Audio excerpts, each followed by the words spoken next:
Hello, writers. Welcome to Outstanding Writers Learning Strategies for 3rd, 4th, and 5th grade families. I am Mrs. Meek, the literacy coach here at Dundee Elementary Academy, and this is our agenda for this video. And please feel free to pause, stop at any time.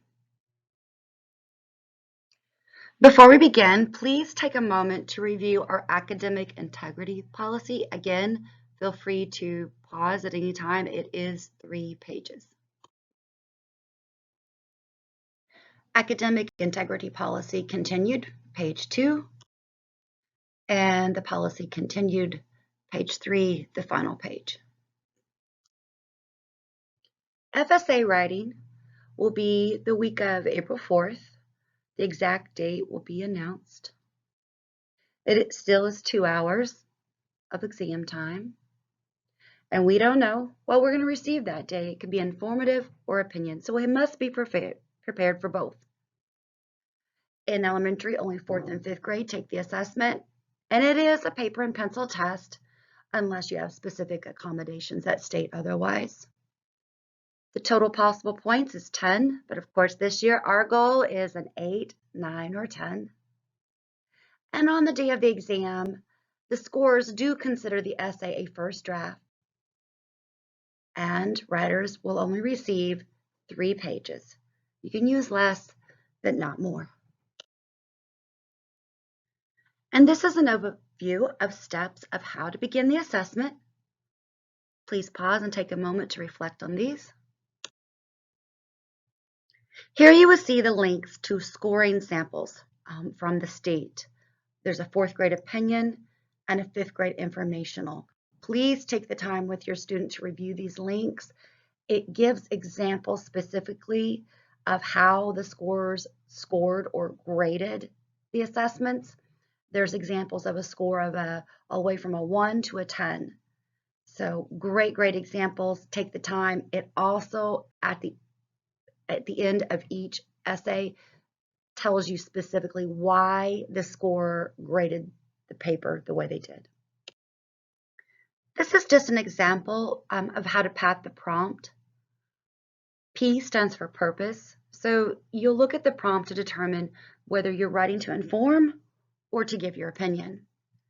Then you ask yourself, who is the audience? The A stands for audience. Who am I writing for? Is it someone specific, or is it just something or someone in general, anyone? And the T, of course, stands for task, and we look to the prompt to help us determine that. What are we writing about?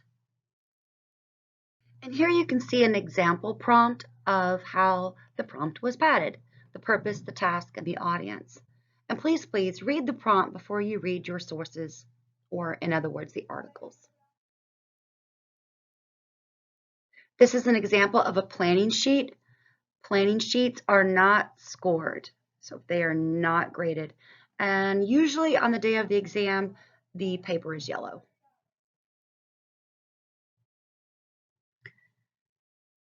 During the following few slides, you will see different examples of writing planners. Writers have options, so find one that works best for you. Planners continued. An optional planner. An additional planner that we call trees,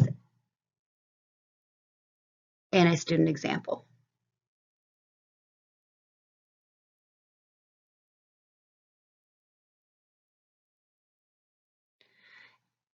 During the firewall page, when you are writing on the 3 pages, make sure you don't write outside of the rectangle.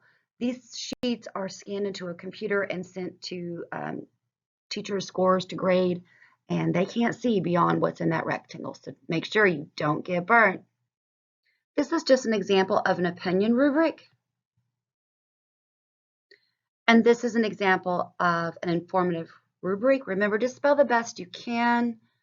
Use academic and domain-specific language, precise language, be a risk taker, and don't forget, students will not be allowed to have rubrics on the day of the actual FSA assessment. The following is just an example from the sample sets that we have the link for in the earlier slide, and we'll also have one toward the end again. So just some examples.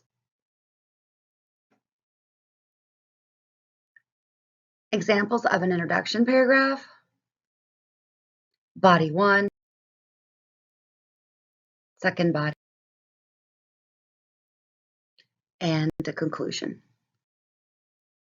Here's a graphic representation of how the introduction paragraph begins from a broad statement to a specific, and how the conclusion is inverted or flipped, which it reads from specific to broad. Here's a quick little simple way of thinking about the differences between revisions and editing. And the following are just some slides for some sample transition words. Citing your sources is required in your essay. And here are some examples of how to do so. And of course, as you can see, you get choices.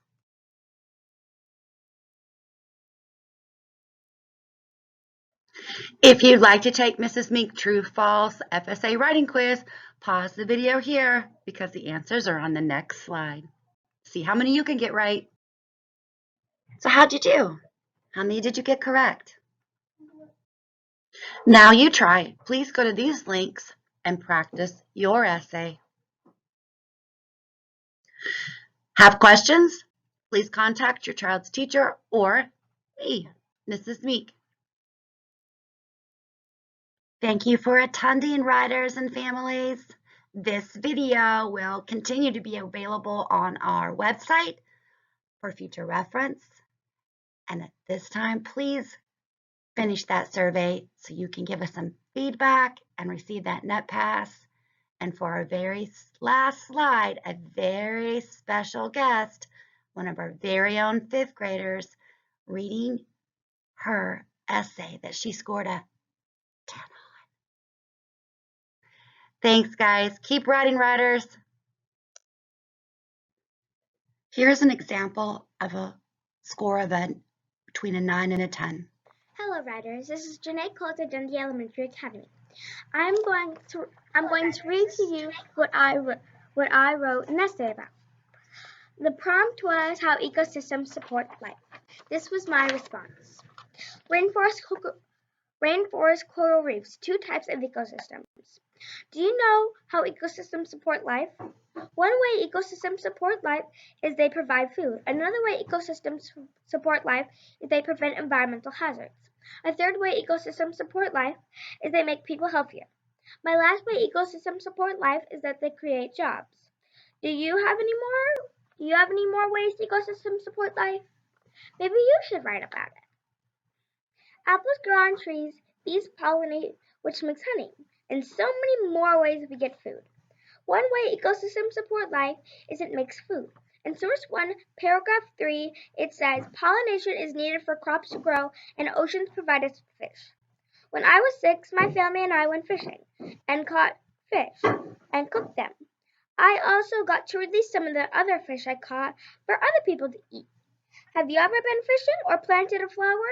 If you have planted a flower, then you have supported the ecosystem. Have you ever heard of an erosion? Erosions are bad for the environment. Another way ecosystems support life is they prevent environmental hazards. For example, in source 1, paragraph 5, it says they help prevent erosions, where the soil is washed away, causing blockages that turn into floods. I once had seen a documentary on National Geographic about ecosystems. It talked about how ecosystems stop erosions and how we should be grateful to have them. Have you ever been in a flood or an erosion? If you haven't, then you should thank the ecosystem, because that is probably why. Have you ever heard of the plague? It is a deadly sickness. My third way ecosystems support life is they keep us healthy. I know this because in source 1, paragraph 4, it talked about how rainforests provide us with medicine and oxygen, which we need to survive.